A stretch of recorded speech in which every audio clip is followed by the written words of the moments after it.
Let's start off by crediting South Florida. They played with the appropriate level of force. Everyone thought the national team roster was a closed chapter, a finalized list of veterans destined to bring home the gold without distractions.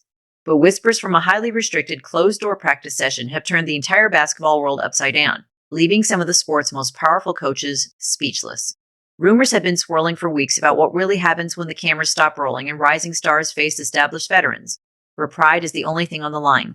Most people assume the older players would easily assert their dominance and prove why the selection committee made their choices, especially after excluding the most famous rookie in the sport's history. Instead, eyewitnesses say Caitlin Clark stepped onto the hardwood and executed moves so flawless that the entire gym fell silent. She wasn't just playing basketball, she was putting on a masterclass that dismantled the defensive strategies of some of the best players in the world. The intensity of the scrimmage reportedly caught veteran players off guard. They expected a timid newcomer who would defer to their seniority, but Clark arrived with a chip on her shoulder, ready to exploit every weakness in the national team's defense. She began pulling up from well beyond the logo, sinking deep three-pointers with a release so quick that defenders couldn't even raise their hands in time. Coaches on the sideline, the same ones who argued she needed more development before international competition, were said to be exchanging nervous glances as the net kept swishing without touching the rim. Defenders with multiple championships and defensive awards reportedly looked helpless as Clark stretched the floor with seemingly unlimited range. It wasn't just a lucky streak, it was a complete dismantling of a defensive philosophy that had defined the national team for years. And it wasn't only her shooting that stunned everyone. Her court vision was just as remarkable, threading blind, no-look passes through impossibly tight windows, anticipating movements before teammates even realized where they were going. In one widely discussed sequence among basketball insiders, she whipped a pass that left everyone in the gym in disbelief. She fired a blistering pass to the outstretched arms of three defenders, hitting a cutter perfectly in stride for an uncontested layup. The veterans looked frustrated, unable to read her eyes or predict her next move. She was processing the geometry of the game at a speed they simply hadn't seen before. Coaches who built their careers on conservative, fundamental basketball were suddenly watching a rookie rewrite the playbook right in front of them. Her ability to force defenders to overcommit to her shooting threat, only to punish them with a precise assist, became a nightmare for the opposing sideline. It quickly became obvious to everyone in the gym that her basketball IQ was ready for the global stage. Perhaps even beyond it.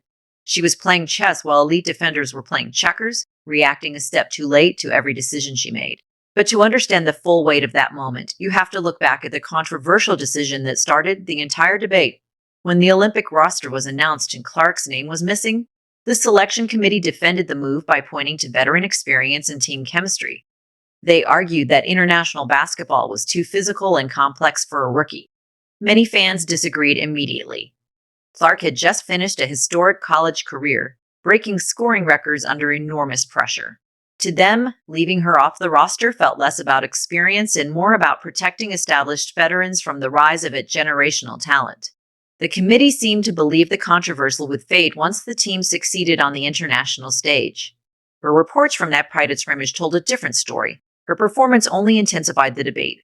Eventually, even respected voices within the basketball world began to acknowledge it. Dawn Staley, a highly influential figure in the national team system, publicly admitted that if the decision were made again, Clark would likely be at the top of the list.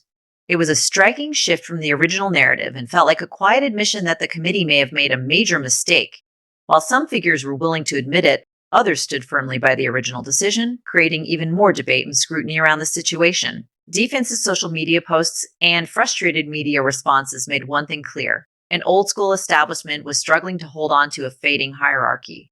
Rumors spread about intense locker room politics, with some veterans allegedly pushing to keep the league's new rising star in her place. That tension turned many games into personal battles. Veterans played extremely physical defense to prove a point, yet Clark often answered with deep shots and sharp playmaking. What began as a basketball debate soon looked like a struggle between the old guard and a rapidly changing era of the sport. Using the Olympic roster snub as motivation, Clark launched what many called a revenge season. She didn't just play well, she began breaking records, including a historic single-game assist mark while carrying a heavy offensive load for her team. Triple-doubles and 30-point nights became common, constantly reminding critics what the national team had left behind. The argument about experience quickly lost strength as she consistently outplayed the same veterans chosen over her. For many fans, it was no longer about potential. It was about clear production and impact on the court. Her influence also extended beyond the game itself. Arenas sold out, television ratings surged, and casual fans tuned in specifically to watch her play. Meanwhile, the national team faced difficult questions about missed opportunities to showcase one of the sport's most exciting stars on the global stage. Despite the spotlight, Clark also dealt with a tough introduction to the professional league. Physical defense, hard fouls, and aggressive play became common. Yet instead of backing down, she responded with composure, often answering rough play with clutch shots from deep range. Rather than slowing her down, the pressure only strengthened her resilience. Each challenge seemed to fuel her determination, turning criticism and controversy into motivation that continued to push her performance to another level. The coaching staff's previous excuses now looked hollow, petty, and ridiculous to the public. Clark was surviving a nightly gauntlet of physical abuse that would have broken seasoned veterans, proving her mental fortitude was as elite as her jump shot. Yet the ultimate vindication for all of this was still on the horizon. The hypocrisy of the situation became a major talking point across every sports network, podcast, and social media platform, creating a relentless media storm the national team couldn't escape. Analysts with decades of experience openly questioned the integrity of the selection process, noting that in any other professional sport, the most dominant, commercially viable player is given the keys, not sidelined. Public pressure forced the governing body to release defensive statements attempting to justify their flawed metrics, but the damage to their credibility was permanent.